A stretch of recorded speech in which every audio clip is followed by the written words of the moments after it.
Well, good afternoon, everyone, and welcome back to the Catholic Prison Ministry Coalition Advocate Network for this month of April. We are at the end of April, and it's so hard to believe that the months are just flying by. In Chicago, we are still waiting on summer or spring, and it hasn't quite arrived yet. But I know pretty soon we'll be like, it's going so quick, we'll be saying, Happy Thanksgiving, Merry Christmas again. Unfortunately, time just flies. So my name is Kimberly Limemore, and I welcome you on behalf of the Catholic Prison Ministry Coalition on today, April 27th, as we talk about SNAP TANF Felony Drug Conviction Ban Confirmation. This is important information to those that are in the prison ministry environment. And so we ask you to just kind of sit back and definitely engage people, our panelists, after they make their presentations and conversation. This is a time that we have set aside to have these resources available for you, to give you this information that is definitely needed. So I will open up with prayer, and then I will turn it over to Ingrid Delgado, who is from the USCCB, and we'll go from there.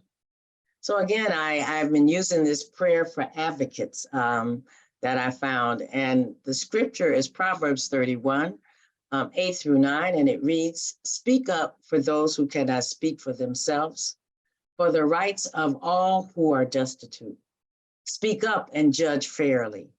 Defend the rights of the poor and the needy." So good and gracious God, we thank you for this day, a day in which you have made, a day in which we shall rejoice and be glad in it. Lord, we thank you for giving us the opportunity to join in your kingdom work, serving those who are in need of basic things like food and water, education, and even their livelihoods. Help us to be the voice of those imprisoned and in those detention systems. Give us the courage to pursue your calling, and give us the words we need to speak your truth. Again, we ask this in the name of your son, Jesus, amen. So again, I thank you for joining us on today. And I am going to turn this conversation over to Ingrid Delgado, who currently has a new position as the Associate Director of Public Relations for the USCCB. And she will introduce our panelists from there, and then we'll have time for question and answers as we finish up. So Ingrid, I turn it over to you. Thank you so much. It's always an honor to be with all of you. And I'll apologize for the noise that you might hear in the background. I'm in between meetings, which leads me to a second apology, which is that I'm going to hop off early into this meeting. But before I go, I will plug in my email address into the chat in case you'd like to speak further about the USCCB's efforts around this issue. And so, for the Catholic bishops, ending hunger both domestically and globally is a priority. And of course, we know that, at the parish level, at the Catholic Charities level, that's happening in a pastoral way, in a very direct way, right? But like we've been saying in previous advocacy webinars, it's really important to also change the social structures that allow poverty. And so one of the ways that at the federal public policy level, the bishops engage on ending hunger is through the Farm Bill. So the Farm Bill is, a federal piece of legislation that comes, up every 5 years, and a really big chunk of the Farm Bill is SNAP benefits, right? So giving, social supports to people who are in poverty so that they are not hungry. And so I will put in the chat our most recent letter on the Farm Bill that went to Congress just this week, so hot off the press, that names a number of ways in which Congress should invest in addressing and alleviating hunger. And one of the many principles that we offer Congress is to end a ban on persons who have been convicted of drug felonies. They are currently banned from receiving SNAP benefits. And so, from the perspective of the church, poverty and the criminal justice system are linked, right? So when we alleviate poverty, we are also helping decrease crime, right? Those things are linked. And so just in case you haven't seen it, I think this crowd has probably read through it. I will also add into the chat an older document from the bishops, but I think it still is really relevant, which is responsibility, restoration, rehabilitation, where we talk about, one of the many priorities of the church is to, help people re-enter society, right? After incarceration, and making sure that they have very basic needs met, like being able to eat, is one of the ways that we help people re-enter society. So with that, I'm going to leave you with experts on this issue. From the Drug Policy Alliance, Grant Smith and Hanna Sharif-Kazemi have very graciously offered their time today. And so Grant Smith is the Deputy Director of Drug Policy Alliance's Office of Federal Affairs. As Deputy Director, Grant Smith lobbies to reduce the harms associated with drug use and the war on drugs. Smith works to advance DPA's federal legislative agenda in Washington and helps to shape policy both at the federal level and within the District of Columbia. His areas of focus have included drug overdose prevention, emerging drugs, collateral consequences, marijuana law reform, and the intersection of immigration and drug policies. Hanna Sharif-Kazemi, I apologize if I mispronounced that, is a policy coordinator at Drug Policy Alliance's Office of Federal Affairs, where she leads DPA's campaign to decriminalize drugs at the federal level. In addition to her work on drug decriminalization, Hanna focuses on civil forfeiture reform and repealing the lifetime federal SNAP ban on individuals with felony drug convictions. Folks, thank you so much for sharing your time, and I hand it over to you. Thank you so much, Ingrid. And I want to thank Ingrid, Kimberly, Karen, and Kara for welcoming us today to join your Advocacy Network meeting. We're so pleased to be here with you today, and happy to, and want to learn from you as well, from your questions and from your comments after our remarks on this issue. So I'm really thankful to Ingrid to highlighting the interconnection between poverty and incarceration, because that's so relevant to what we're talking about here today. As we know, many people who enter the criminal legal system were experiencing poverty before they entered, and when they come out, more often than not, their income, their economic situation has not changed, right? And so SNAP is so pivotal to so many who are coming out and transitioning to the community after criminal legal system involvement. And that's why this policy we're talking about here today is so critical that we repeal this policy from the 90s. And so I'll spend some time talking about the policy and its origins, and then later Hanna will talk about opportunities for you to get involved in the advocacy that we're doing. So with that, I'm going to share my screen with some slides we have prepared for today.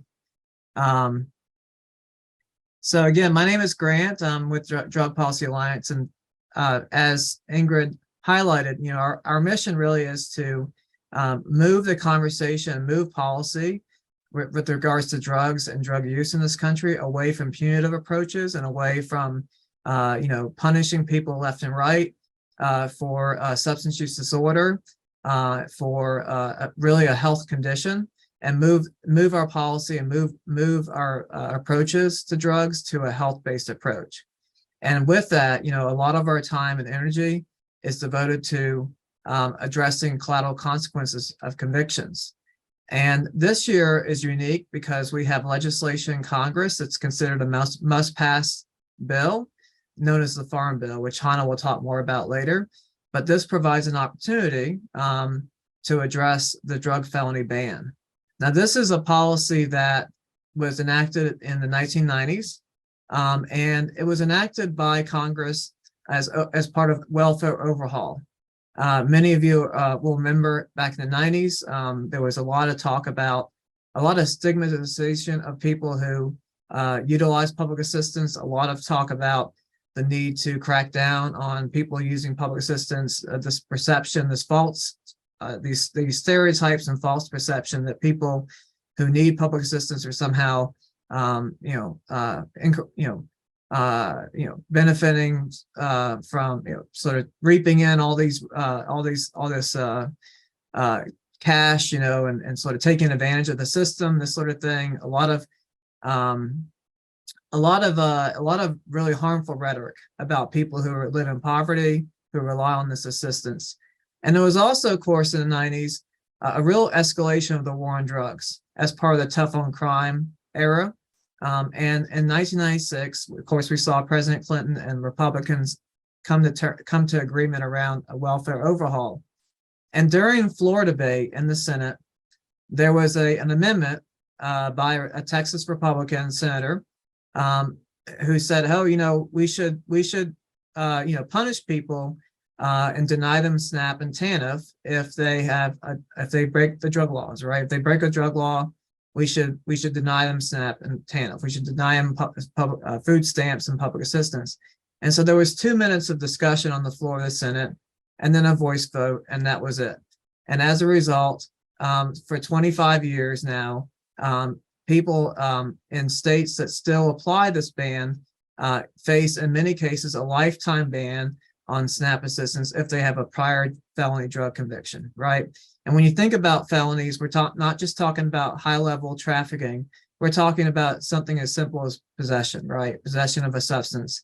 And of course, in many cases, we're talking about individuals who struggle with substance use disorder, who struggle with addiction, who who are going through life trying to, and oftentimes trying to find ways out of that addiction, right?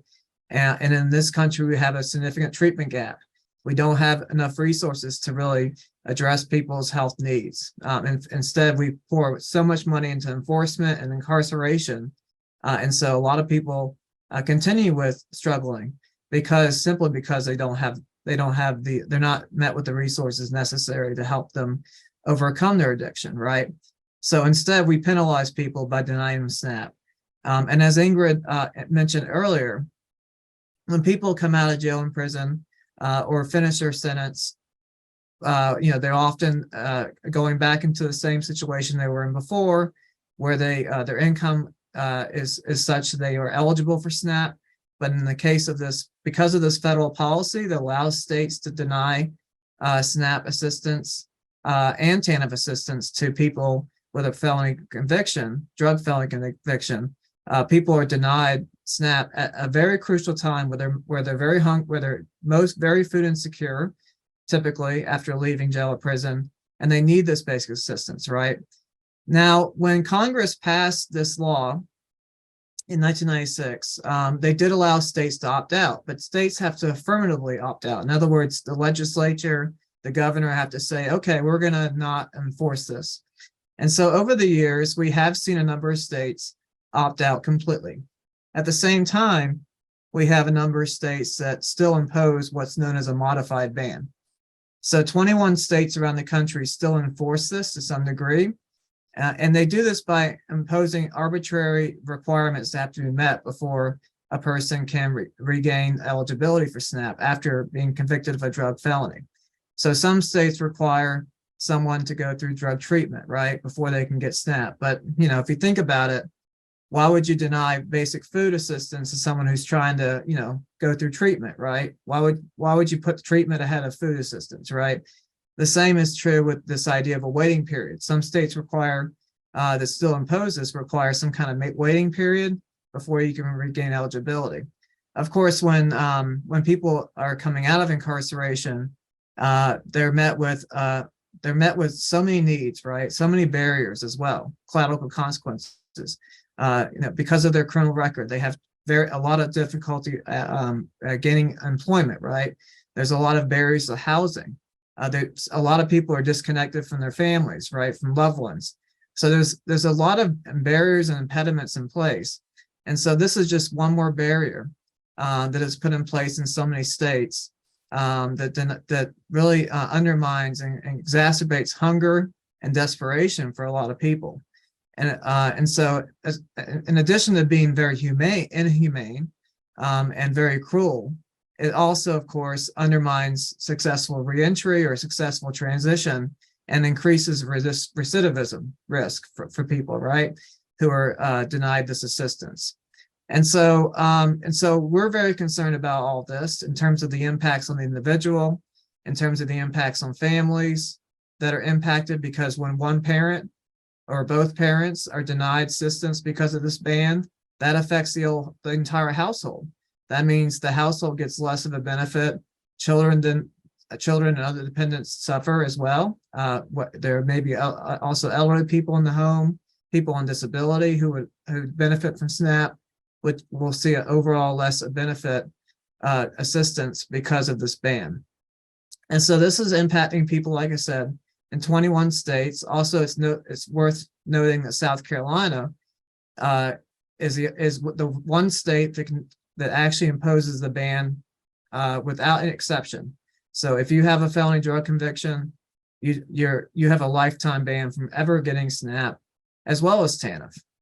We're focusing on SNAP, and Hanna will talk about this more later because it's relevant to the Farm Bill. TANF is not really being taken up right now in a way that's conducive to addressing the TANF portion of this ban. So we're focusing on SNAP with this. And so as we're doing this work on the Hill, it's federal advocacy work. We're meeting with members of Congress in both the House and Senate. Our mission is to really, encourage policymakers not only to look at this as a very, harmful policy that needs to be repealed, and look at this from a public safety standpoint. The fact that this is actually undermining public safety because it's making people more likely to recidivate and undermining successful reentry. We also want to encourage policymakers to look at the whole person, right? To not just judge people by one aspect of their lives, which is this conviction. We want to also center people with lived experience, people who have been harmed by this ban. And so we've been working with a lot of partners around the country to identify people who are willing to advocate, who have been harmed either directly or indirectly by the SNAP drug felony ban.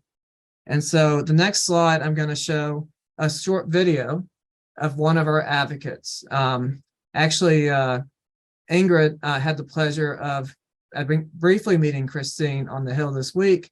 She came out and met with some of her congressional representatives in Missouri.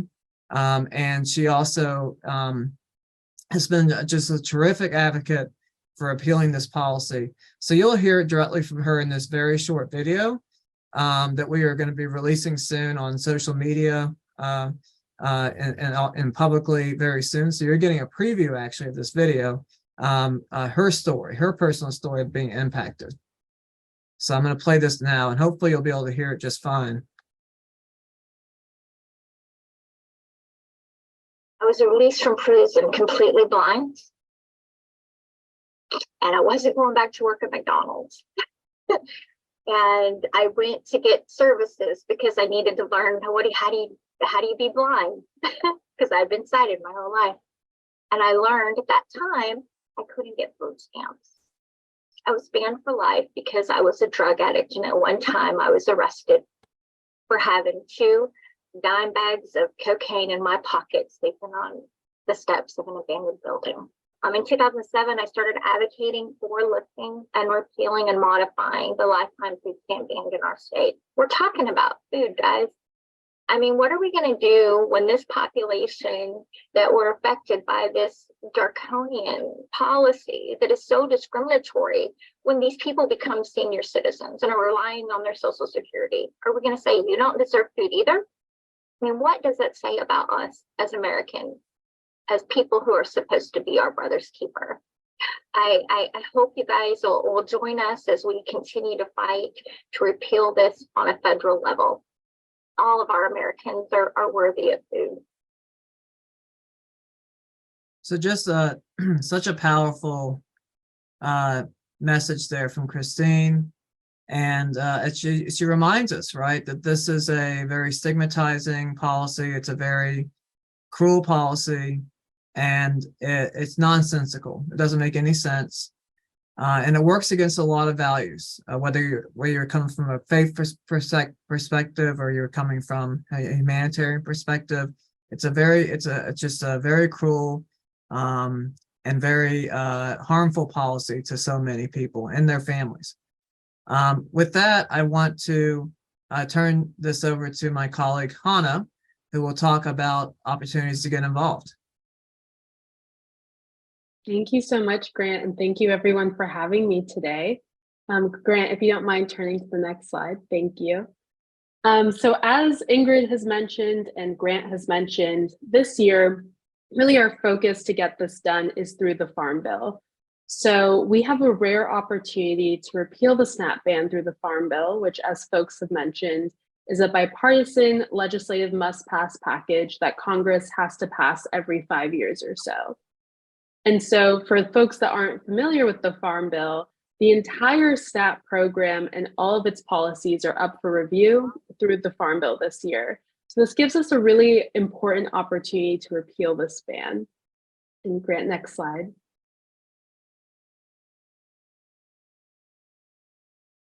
Thank you.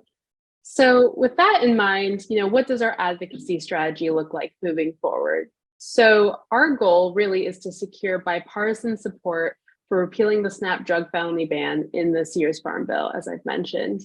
And given the fact that this is a bipartisan package, it's really essential for us to get bipartisan support. And we've really started the process of getting bipartisan support by getting support for a marker bill that would repeal the SNAP drug felony ban. So the bill that we're advocating for would simply just repeal the SNAP portion of the drug felony ban that was enacted in 1996 that Grant walked us through. And then our hope is that if we can demonstrate bipartisan support for the marker bill, then we can hopefully include the repeal in one or both discussion drafts of the Farm Bill in the House and the Senate. But then that leaves the question of, so how do we get bipartisan support? So some insight into our strategy is that, firstly, DPA weighed in with Senate Democrats last month to ensure that they include the drug felony ban in their priority list for the Farm Bill. And then once House members also have to submit their priorities for the Farm Bill, we'll similarly weigh in with their offices to make sure that they include this issue as one of their priorities of many. And by doing this, we hope that when the chairwoman and the chairman of the agriculture committees that oversee the Farm Bill in the House and Senate look at members' priorities, they can see just how prevalent and important the issue is to members because it keeps popping up, and thus would encourage them to include the issue in the base bills of the House and Senate Farm Bill drafts. And we also plan on scheduling more meetings with offices to talk about the importance of the issue and including it in the Farm Bill this year, both with House and Senate agriculture leadership and with both Democrat and Republican offices in both chambers. As we've kind of outlined in this presentation so far, there is a lot of education that is needed for both Democrats and Republicans on this issue, right? So for instance, many offices don't even know that this ban exists to some degree in their states and their jurisdictions. So it's really important that we also begin that process of educating folks and encouraging them to really support this issue through Farm Bill negotiations.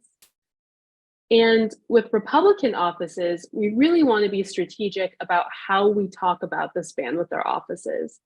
So we've been working to locate folks from the law enforcement, faith, anti-hunger, and reentry communities in the jurisdictions and states that representatives and senators represent. And we've also really worked to center impacted people in these conversations. So we've invited people who have either been denied SNAP during their reentry due to a drug felony conviction, or people who have benefited from SNAP during their reentry, depending on what their state SNAP policies look like, to participate in these meetings and to share their stories if they feel comfortable doing so.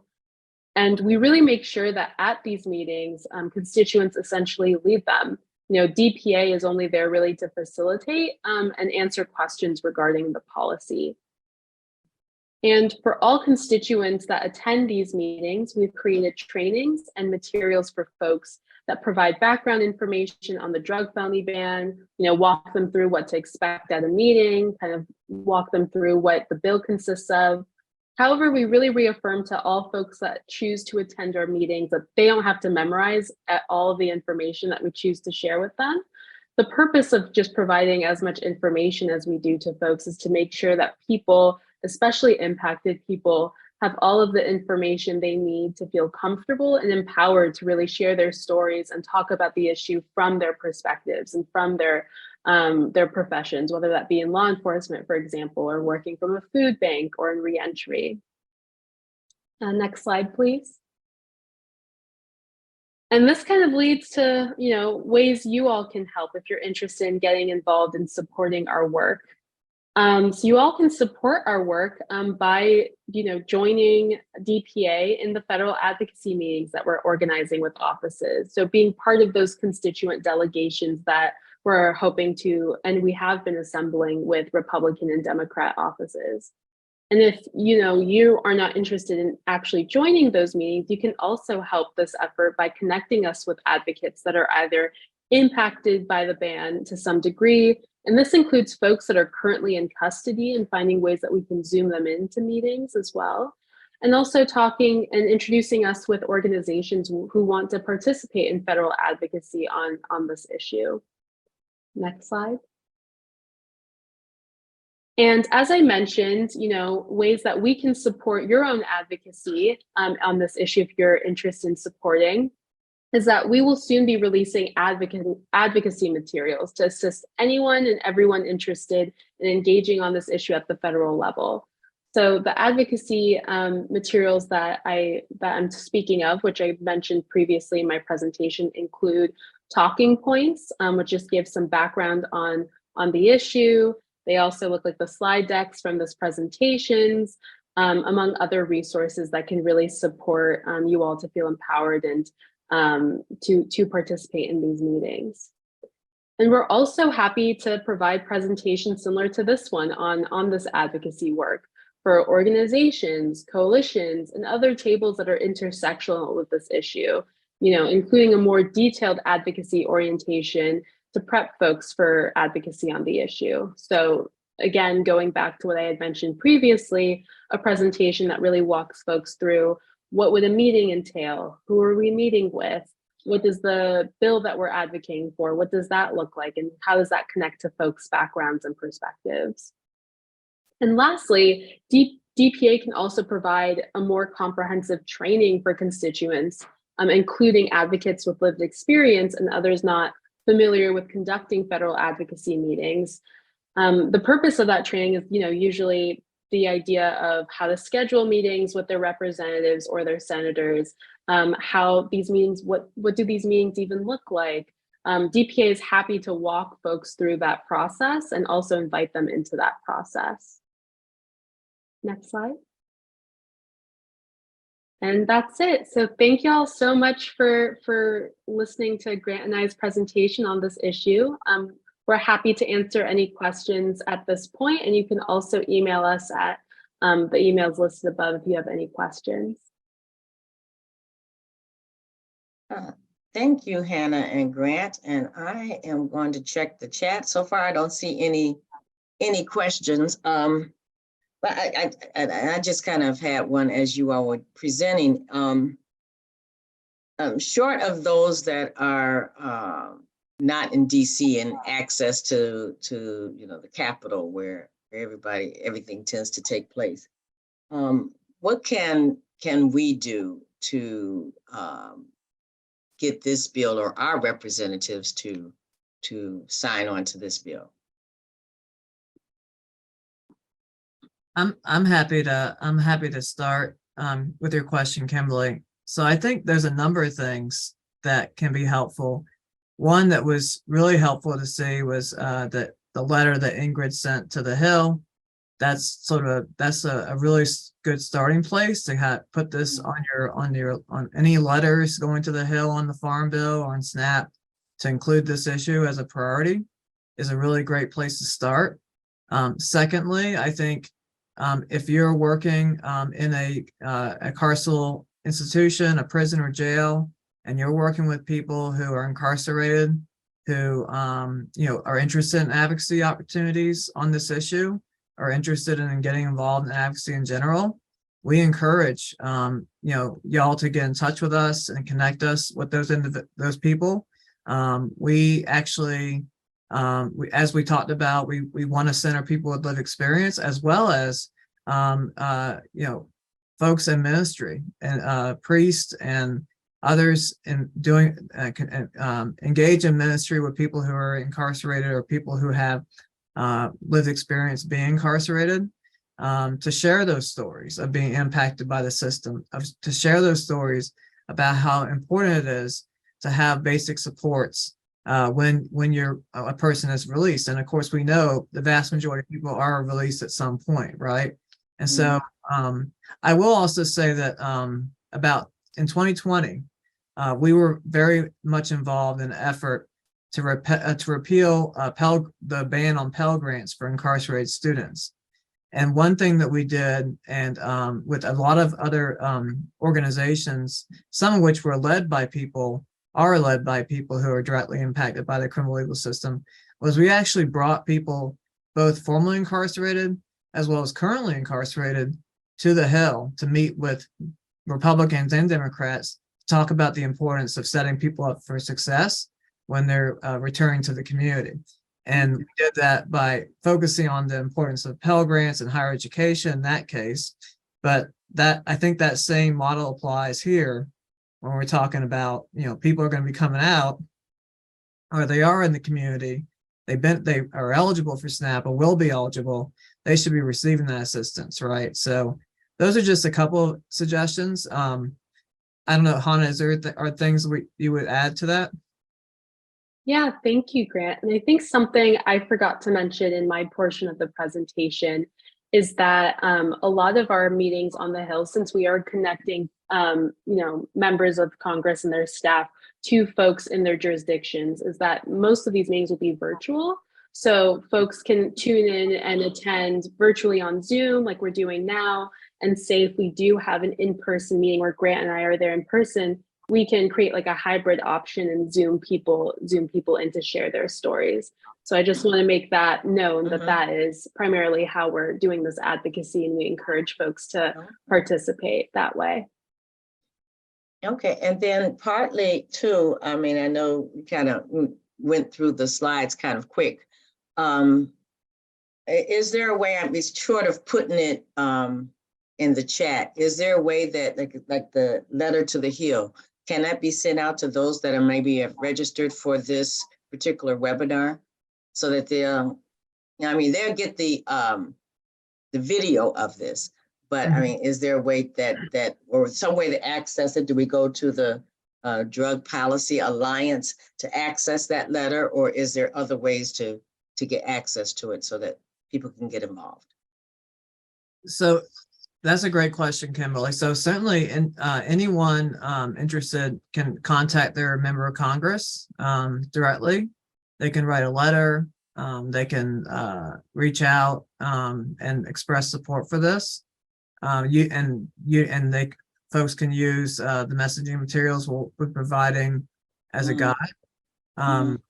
We do have a coalition letter that's for organizations to sign, and we're still accepting signatures for that. And actually, a lot of faith organizations have signed the letter already. It was sent to the ag leadership in late February, but we're continuing to receive signatures from organizations for the letter. So the letter's still open for organizations. Yeah. Okay, great. And then what oppositions are you facing, or what's the narratives that is coming out of this? So thankfully, we're not aware of any organized opposition right now. So we're not aware of anything that's organized, but I will say the narratives around sort of restricting eligibility around SNAP, the cost of SNAP, all this attention to work requirements and sort of expanding work requirements is working against our efforts, because we're trying to expand eligibility for SNAP by repealing this ban. I also highlight that we don't have a number in terms of how many people are impacted in real terms, but we do have a sense that it's a large enough number that really matters, but it's not so large that it shouldn't be a huge cost concern for restoring this assistance for this population. But I do think as we go further along, that we may see more scrutiny around sort of the cost of restoring this and sort of the stigma around, this population, like people with criminal records, maybe come up as more of an issue. So that's where education, people with lived experience, like telling their stories, people who work with people who are incarcerated, such as priests and ministers, sharing their perspectives is going to be crucial to educate and to sort of work against, try to mitigate some of that harmful rhetoric and the politics around this. Yeah, Christine's video was very powerful. I mean, that was just, it brought it home. And so thank you for sharing that. What partners, I mean, I've done some work with Bread for the World, and I know they do fight hunger worldwide. I mean, have you partnered though with them on this issue or other organizations to truly, try to galvanize the support for banning this? Yes, Kimberly, absolutely. So Bread for the World has been a phenomenal partner for us.